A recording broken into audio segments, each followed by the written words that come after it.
This is Seeker, a LitRPG serial by Leland Artra, created by text-to-audio technology. Chapter 13, Apprentices Are Not Included.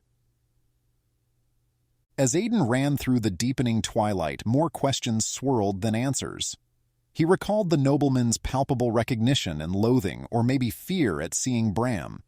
The night air held scents of wood smoke, animals, and the rich, recently fertilized fields around the village. Bram's store was still open, and down the street, Aiden saw some of the farmers going towards Jumpers, the world beyond the village, once a tantalizing call to adventure, now seethed with threats from the wider world and the secrets it kept. Aiden quickened his steps, pushing into Bram's store. He opened the door so fast that the small silver bell jingled as if hit by a hurricane. Bram looked up from the book he was studying. He took in Aiden and seemed to read the entire story from that simple glance. "Who has come?" Aiden closed the door before answering. "A noble and soldiers." "Tell me what no."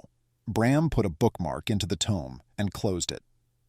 Aiden explained the noble's horse, his reaction at seeing Bram, and his fast exit from the village. He then told what happened to Tilda. Bram pulled a leather pouch out of the counter drawer. "I know you have questions. This is not the time for answers." Stepping around the counter, he handed the pouch to Aiden, who took it without thinking. "What is going on?" "I'm not sure, but long ago I learned it was better to be accused of being overly cautious than to be caught unprepared. Now, did this noble have any symbol or coat of arms on his clothing or horse?" Aiden dropped the leather purse into his pouch without looking at it as he tried to concentrate on Bram's question. There was an embossed animal head on the saddlebags and buttons. There are hundreds of noble houses and factions. Each has its own symbol, and prominent individuals have personal seals or hold a family signet. If you see anyone dressed as fine as this person you met, search for the symbols. No symbols mean a rich merchant or soldier, but if there is a symbol, ring or amulet, a house or noble family is involved. What kind of animal? And was there anything else with that animal head? Bram pulled a familiar green leather book from a shelf. Aiden concentrated on making the memory of the man and horse as clear as he could. In his mind, he could see the noble leading the horse. At the time, he hadn't paid much attention to the details, but he could remember them now that he was focusing on them. It was a shield shape divided diagonally into 4 parts. The top and bottom sections were stained blue, while the left and right sections were black. The lion's head was at the center of the shield. House Janeth, the primary holding of Riverstride Duchy. Was this man dressed in blues and whites? "Yes," Aiden said as he held the vision in his mind and marveled at the detail I could recall. "Bram, how can I remember this so clearly?" Bram chuckled and patted Aiden on the shoulder. "Magic, Aiden. The more you use it, the clearer the mind becomes. So this is a senior retainer or guard at the very least." Aiden thought more, moving the image in his mind, when he noticed a glint of metal on the man's hands. There's something else. He wore black gloves with 3 gold rings showing through slits. On his right forefinger, the ring had a kind of eye shape but made of curved lines like rivers. Bram had been standing watching Aiden, the green leather book in his hand. When Aiden finished describing the ring, Bram's face paled. Bram shoved the green leather book into Aiden's pouch and forcefully turned him towards the entrance. "Go to the forest now. Don't stop for anything. Stay there at least 2 days before coming back. When you come back, if anything looks wrong, retreat back to the forest. Do not be seen and take time to observe and plan your next actions. If things get too crazy, take the long way around and head into the kingdom. Try and find another small village where you can get work as a smith's assistant." Bram grabbed the front door with his other hand and started to open the door. It had only opened a crack when he closed it faster than he'd opened it, but he did it silently. Come!" Bram said forcefully and moved toward the back of the shop, dragging Aiden with him. Aiden glanced out the window and saw a row of shadows down the street. He followed Bram, who was cursing worse than Rhea. Bram's voice trembled with urgency as he pushed Aiden toward the rear entrance of the shop. At the rear door, he opened a crack and took a quick peek out. He opened the door more and glanced left, right, and up. Bram pulled a travel pouch, cloak, and boots from a small cupboard in the back hall, which he stopped to put on. At the back door, he grabbed an old wood walking stick that had been mixed in with the brooms. Leaning in close, Bram whispered fiercely, "Listen to me, Aiden. You need to get out of here. Whatever is going to happen here is going to happen. It might be nothing, but I doubt that if Cassian Janeth is here, it will only get worse the longer it takes and the more people who are involved. Use every skill you have, get to the forest, and don't let anyone see you." He glanced at the empty alleyway again and scanned the roofs of the other buildings, ensuring no one was nearby before continuing, his tone dark and hurried. "Trust me, Cassian Janeth is bad news." Aiden looked confused, shaking his head. "Who is he? Why should I be worried?" Bram's grip tightened on Aiden's arm, his face pale with fear. "Cassian is the son of Duke Gareth Janeth. He was a terror as a child, torturing staff and animals for fun. They sent him off to the army, hoping to make him better, but it only made him worse. Now he's a cold-blooded killer, skilled and merciless. The things he's done on the battlefield, they say he's more beast than man." Bram took a deep breath, checking the alley once more. "I don't know why he's in Lapidara, but him being here with soldiers can't mean anything good. It might be me he's after. But if he finds you, he won't hesitate to use you to get to me or anyone else he wants. He's loyal to the Emperor beyond reason, and that makes him dangerous." He looked Aiden in the eyes, his expression deadly serious. "You have to disappear, Aiden. Run to the forest and stay hidden. Do not let him find you. If he does—" Bram trailed off, shaking his head. "Just go. Now." Aiden, heart pounding, nodded and slipped out into the alley in the direction Bram had indicated. Behind him, Bram closed the rear door and moved in the opposite direction. From the far corner of the building, Bram glanced back, meeting Aiden's look, his face etched with worry. Aiden pressed himself against the wall, his breath shallow, eyes wide with terror and anger. From his vantage point, he saw two soldiers dragging Eldrick and Reynold, the town's blacksmith and mayor, out of his house. Eldrick struggled, his face a mask of defiance and fear. Another soldier emerged, dragging the unconscious body of Tilda, her limp form a stark contrast to the brutality around her. Aiden's heart clenched and an involuntary scream tore from his throat. "Tilda!" Without thinking, Aiden charged at the soldiers, rage and desperation fueling his reckless assault. "Aiden, no!" Bram yelled, chasing after him. He barreled into the soldier, dragging Tilda, and with a violent shove tossed the man aside, then turned to face another soldier. This one had a thick body and a well-trimmed beard and grinned wickedly at Aiden. Aiden lunged at the soldier, swinging with all his might at the man's face. The soldier laughed as he dodged. "This runt more than you can handle, Sala," he said to someone behind Aiden. Aiden turned to see who he was talking with. The soldier he'd knocked down had already gotten up and glared at Aiden. "No, I got this trash," he said with flint in his voice. Laughter came from the other soldiers. Aiden tried to punch the one he'd knocked down, only to have the man ignore the attack and use the butt of his spear to strike Aiden in the ribs, sending him sprawling to the ground. The soldier didn't stop. He hammered at Aiden with the butt of the spear. Pain exploded in his side as more blows rained down on him, kicking and punching until he lay gasping and immobilized. Cassian's laughter cut through the chaos, chilling Aiden to the bone. "Ah, now here is the blacksmith, that fine apprentice of his and the simple bookseller." The soldier called Sala stopped hitting Aiden with one final brutal kick to the ribs before stepping back and saluting the nobleman. The nobleman waved a hand at the soldiers, making them back up a step. "You three make an interesting group from what I've been told, eating dinners together, building and repairing tools around the town." One of Aiden's eyes was burning with pain and he could only lie on his side, gasping through the pain. Of course there must be a reasonable explanation for the unusual implements in this forsaken backwater. "What are you talking about?" Aiden sputtered out. Cassian stepped over and rolled Aiden onto his back with a wooden shaft. Aiden recognized the rake in Cassian's hands. It was the one he'd made and reinforced with a little magic. Cassian gave him a predatory grin as he twisted the rake back and forth in his hand. "So you are concerned about this lad," he said, looking to the right.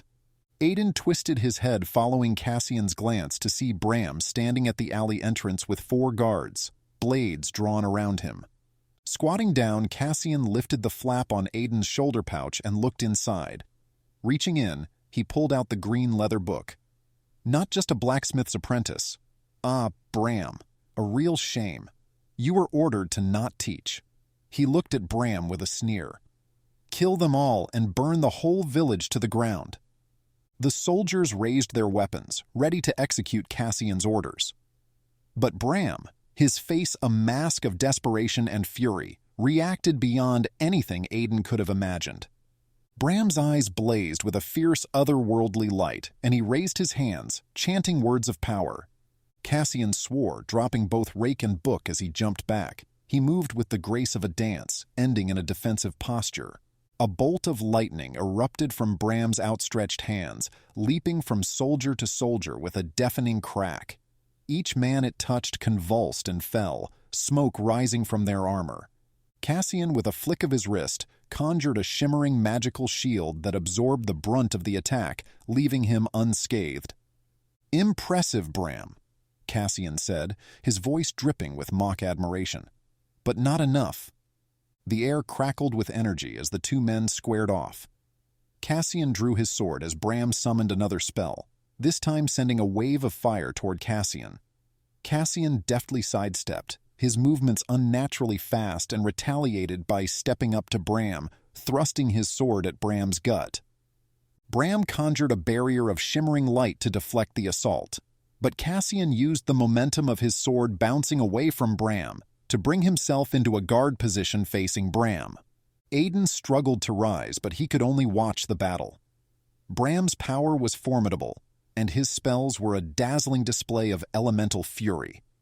Lightning crackled, fire roared, and the ground trembled beneath their feet.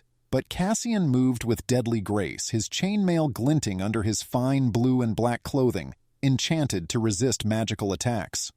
Cassian's sword glowed orange with an enchantment. Bram raised his hands, summoning a vortex of wind and lightning, but Cassian was too quick. He lunged forward, his sword slicing through the air, aimed directly at Bram's heart. Bram twisted, avoiding the lethal strike, and countered with a spell that sent tendrils of electricity snaking up Cassian's arm. Cassian gritted his teeth. The pain was evident, but his resolve was unbroken. He swung again, his blade clashing with a barrier of pure energy Bram conjured at the last second. The fight raged on, a brutal clash of magic and steel. Aiden, still on the ground, could only watch as the 2 powerful figures battled, each strike and spell shaking the very foundations of the village. He knew he had to do something, but the beating he had taken left him weak and disoriented. Through the haze of pain, Aiden saw Tilda's unconscious form and Eldric's battered face. Desperation clawed at him. He had to help, had to find a way to stop Cassian and save his friends. Summoning every ounce of strength, he crawled towards Tilda, hoping against hope that he could reach her before it was too late. Aiden's world spun as he fought to stay conscious, the chaos of the battle between Bram and Cassian ringing in his ears. More soldiers ran up, and seeing the battle, one gave quick orders. 10 lifted shields and drew swords, making a circle around the 2 combatants. The rest spread out and started the massacre. Soon, the air was thick with the villagers' cries for mercy, but the soldiers were merciless. One by one, they began their grim work, dragging people from their homes and executing them in cold blood. Aiden's heart pounded as he saw his father and mayor forced to their knees. 2 soldiers stabbed them both with swift, brutal motions. Aiden saw the tip of the sword blossom out of his father's chest and croaked out a cry of anguish. The blades were withdrawn, and the 2 men fell face first to the street, blood pooling around them. Aiden's vision blurred with rage and despair. Nearby, soldiers kicked in the door of a house, and Aiden heard the screams of Rilla, the baker, begging for mercy. Her desperate pleas were cut short as a blade silenced her forever. Children cried out, their voices mingling with the horrific symphony of death and destruction. Aiden's breath came in ragged gasps as he crawled toward Tilda, her unconscious body still lying motionless on the ground. Anger and helplessness surged through Aiden as he reached Tilda. He looked around frantically, searching for any means to defend them, but his knife lay out of reach, kicked away in the earlier scuffle. Despair gripped him as he realized how powerless he was against the trained soldiers. Bram's voice roared with fury as he unleashed another torrent of lightning, his eyes wild with desperation. "Stop this, Cassian! This madness serves no one!" Cassian laughed, a sound devoid of humanity. "Oh, but it does, Bram. It serves as a reminder of what happens to those who defy the Emperor. Your village will be an example." The soldiers, emboldened by their leader's sadistic pleasure, continued their slaughter. Aiden saw Ethan, one of the village boys, barely older than 10, trying to shield Molly, his younger sister, from one of the soldiers. The soldier yanked Ethan away and raised his sword to cut Molly down. Aiden pulled Tilda's knife from her belt and threw it with all his might at the soldier. The man had his sword raised high to cut down on Molly. The knife hit the soldier hard in his back, hilt first. But Aiden's desperation-enhanced strength gave it a lot of force. The soldier grunted, releasing Ethan and spinning around to see who had attacked him. "Run, Ethan, run!" Aiden screamed. Ethan pulled his sister up and dragged her down one of the narrow gaps between the buildings. The soldier ignored them and jogged over, lifting his sword to attack Aiden. Aiden's hand slid around looking for a rock. Instead, his hand found the rake handle. Ignoring the pain, Aiden rolled, lifting the rake up into a vicious arc that brought the tines down into the soldier's forehead. With an odd slowness, the soldier dropped his sword and fell backward, his eyes wide with surprise. The rake was pulled from Aiden's hand, remaining embedded into the soldier's head. Bram, seeing the villagers massacred, let out a cry of pure rage. With a final desperate effort, he summoned a massive bolt of lightning, aiming it directly at Cassian. The energy crackled through the air, splitting the night with its blinding brilliance. But Cassian, with a swift movement, raised his enchanted shield, deflecting the attack. With a sudden flurry of attacks, Cassian broke through Bram's shields. But he didn't stab Bram. Instead, he dropped his sword and threw something from his belt at Bram. Bands of energy encased Bram. Bram's face went red with pain as an unworldly scream tore from Bram's throat. Then the energies faded and Bram dropped to the ground in a limp heap. "Get the restraints on him," Cassian ordered as he looked around, seeing Aiden looking back from next to Tilda and the dead soldier. Cassian took a brief second to examine the dead soldier with the rake in his forehead. The corners of his mouth lifted ever so slightly, revealing a hint of teeth, and the expression exuded an unsettling mix of confidence and malice. "Ah, yes, the young apprentice," he said, picking up his sword. He casually walked over with the sounds of the carnage everywhere and the red light of the houses and buildings being burned. Aiden's head screamed to run, but he was out of weapons, unable to stand, and caught in the penetrating glare of Cassian's dark eyes. Still, he glared back defiantly. He might be taken prisoner, but he'd not give in to this sadistic man. Cassian stood over Aiden and sneered down. "Apprentices are not included in the capture order," he said just as he stabbed down. As the sword fell, Aiden tried to move out of the way. But the sword was too fast. He felt the sword slide into his body as he screamed in pain, and the world went black. A burning ember in his heart exploded. He refused to die. This could not be the end. A loud crash snapped him awake. Aiden's opened his one good eye to the sight of brightly burning buildings. Far down the road, heading out of town, he saw the backs of too many soldiers to count. Looking down, he saw his hand clamped over the open wound where the sword had pierced him. Next to him was Tilda's body. He reached over and touched her face with his bloody hand. He felt her breathing. He rolled and pulled his kerchief from his pouch and ripped some of his shirt, making a pair of compression bandages. With a little maneuvering, he got the bandages in place, covered by his shirt, and held in place with his belt. Sitting up, he tried to take in the scene. Everything was on fire, and the bakery wall had crashed down nearby. The wall facing Aiden and Tilda was leaning out toward them but was held in place by the brick ovens. He had to get away before the wall finished falling.